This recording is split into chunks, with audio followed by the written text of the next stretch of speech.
What is going on, everyone? Leon checking in. And today we're at it again. We're here to talk about the Google Home Mini, another way to use the Google Assistant. Now what we have here is the Google Pixelbook and the Google Pixel 2 XL. Those are the ways I've been using the Google Assistant. And when it came to the Google Home Mini, I was kind of wondering, do I really need it? I actually thought the Google Home Mini was going to be quite unnecessary. But it turns out I actually really love this thing. It's a nice addition to the rest of my ecosystem here.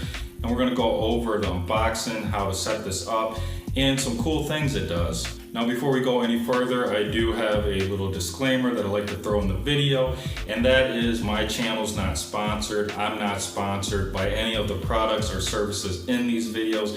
These are just things that I like. I'm a tech nerd and I play with these things and I like to share them with the people like you. So with that being said, let's go ahead and get into it. Okay, Google Home Mini unboxing. So we'll pull this out here. This is going to be the Google Home Mini.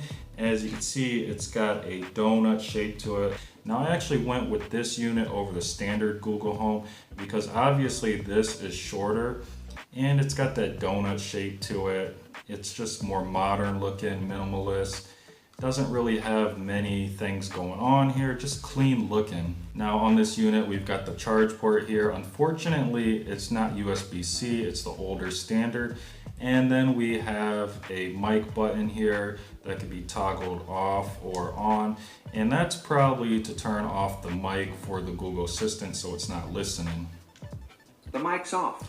This button here is for people who are paranoid about devices listening to them. The mic's back on. So we'll go ahead and set this to the side there and continue on with the unboxing. We've got some plastic here, a quick start guide, that's always in there. And then we've got our charge cable here.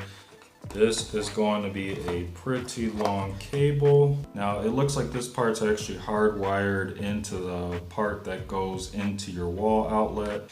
And yeah, this is going to be a very long cable. It's going to plug right into the Google Home Mini right there.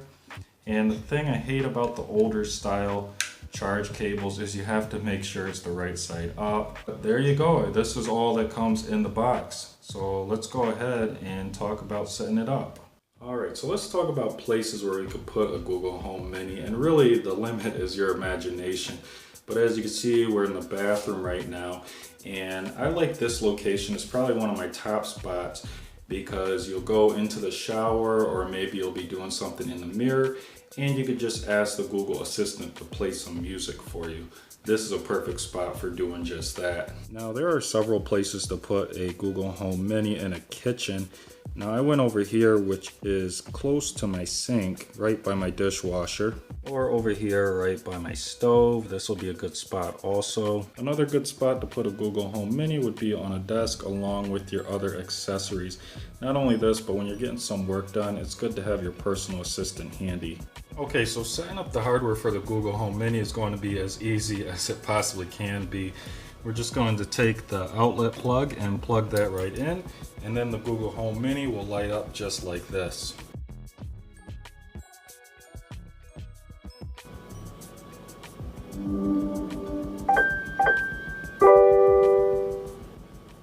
Okay, so now that we have the Google Home Mini where we would like it, the next step is to download the Google Home app from the Google Play Store, and it looks just like this. So we're gonna go ahead and hit that install button here, and then we're gonna go ahead and open the app. Now I've already set up the Google Home Mini once before, so it actually shows up ready to link to my account, and I gave it a name. It's called AIM1, and I'm gonna go ahead and hit this link here which says link account, and then we're going to go ahead and pick a room for it. Now this is actually going to be in the living room, although I showed myself plugging it into the kitchen. Then we're going to go ahead and hit that next button, and then there's just some other information that may be useful, but we're just going to hit next again. And then we have the option to teach the assistant to recognize our voice.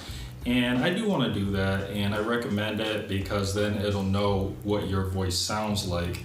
And if you've already set up voice match for Google Assistant, you're going to get this screen right here, and you can just go ahead and hit I agree. Then you're going to allow Home to access your location. Then you can add music services. Then you can add payment methods or your personal number. That way people can know it's you if you're calling or texting from the Google Home Mini. And then that's pretty much it. We can hit that continue button. Hi, I'm your Google Assistant, here to help you throughout your day. You can always say, okay, Google, play music, listen to news, play games for the family, and much more. Try it now. So as you can see, we're sitting in the office room here. I do have the door open, but you can hear the Google Assistant from the Google Home Mini from in here. And I'm not sure if the volume is up all the way. It might be, but still it's decent. It's got a good amount of volume to it. Okay, so here we are in the living room and I have my Google Home Mini placed on top of a sub in my media stack here. And for those of you who don't know, on my media stack, I do have LEDs that do blink to volume. And this is really cool because it actually gives the Google Assistant some personality. So we're gonna go ahead and try this out just to show you. Okay, Google. Tell me about yourself. I'm your Google Assistant. I can help with exchange rates. Okay, Google. What else can you do? There are lots of things I can help you with. For example, you can say things like, can I set 2 home addresses? Or, when are the Stanley Cup playoffs? To find out more, you can look at the full list of suggestions in the Google Home app. All right, so let's talk about the things that the Google Home Mini can do. And I got quite a few, but there is one that just tops the list right off the bat.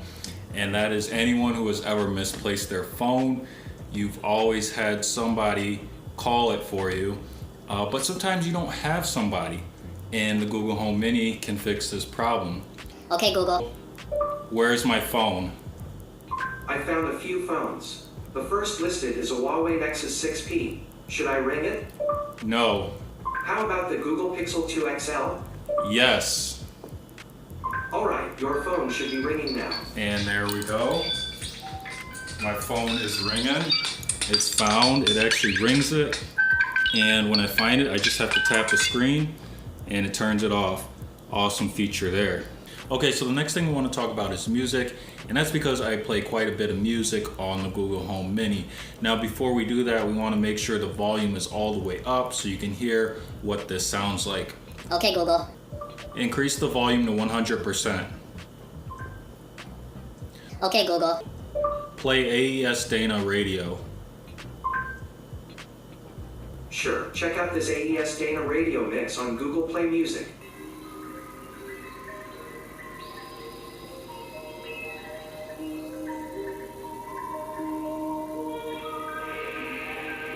So the next thing I want to talk about that the Google Home Mini can do is control devices. So here I have a fan that's plugged into a TP-Link smart plug, and I did do an unboxing and a review of that. I'm going to put the link of that in the video somewhere so you can click on that.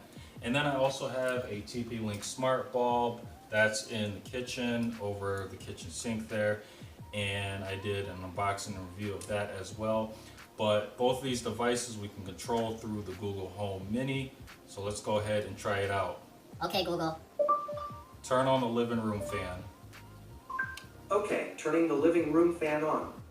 Okay, Google. Turn off the sink light. Sure, turning off the sink light.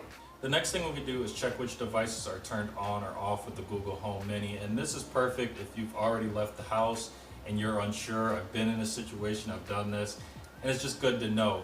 Okay, Google. What things are turned on? The living room fan is on. The shower light, the bathroom fan, the oven lamp, the sink light, and the upstairs light are off. So there's no more guessing. And you can do a lot more devices than smart plugs or smart bulbs. That's just what I have at the moment. The next thing I want to talk about is making calls on the Google Home Mini, which I had problems doing because it would try to make the call on the Pixel 2 XL as well as the Google Home Mini at the same exact time, causing this to fail. When I finally did get a call to go through, those on the other line would tell me it's hard to hear me and I would have to speak louder or get closer to the Google Home Mini, or I would have to move around it to get my voice to hopefully be heard a little bit better. Now as for texting, it doesn't seem like texting works yet. Okay, Google. Text mom.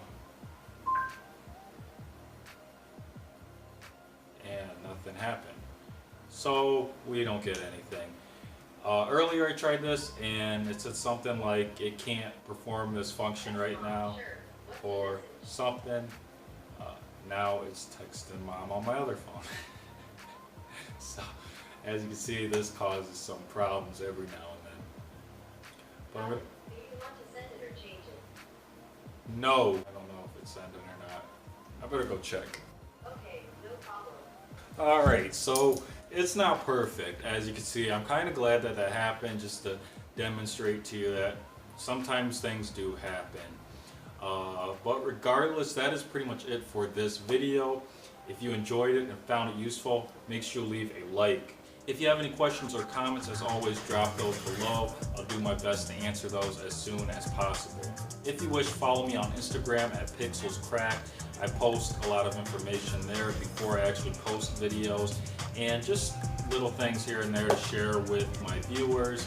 And if you can, hit that subscribe button. It'll support the channel, it'll support me. These videos, they do take time and money, and it's always appreciated. And until next time, be on checking out.